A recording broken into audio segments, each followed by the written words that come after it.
Să nu spui niciodată, sunt uitat de Dumnezeu. Mi-aduc aminte, eram într-o biserică și de la învon fratele spunea că data trecută când a fost în acea biserică, în față a ieșit o soră în căruț cu rotile și a cântat această cântare.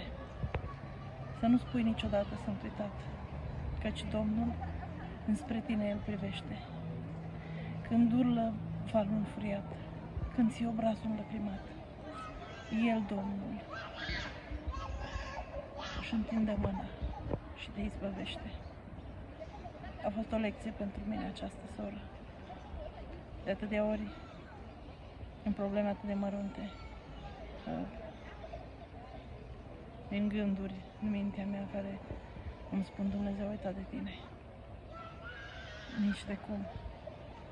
Nici de tine n-a uitat Dumnezeu.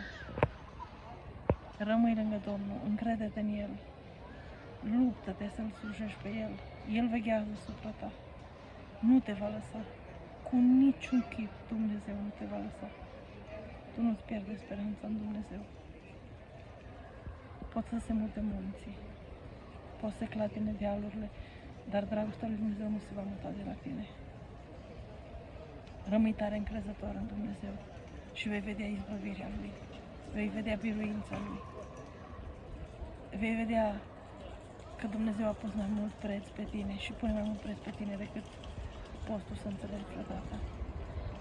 Chiar dacă nu întotdeauna înțelegem când și cum lucrează El, încrede-te în El că știe ce face. Fii ca și un copil cu părinții Lui.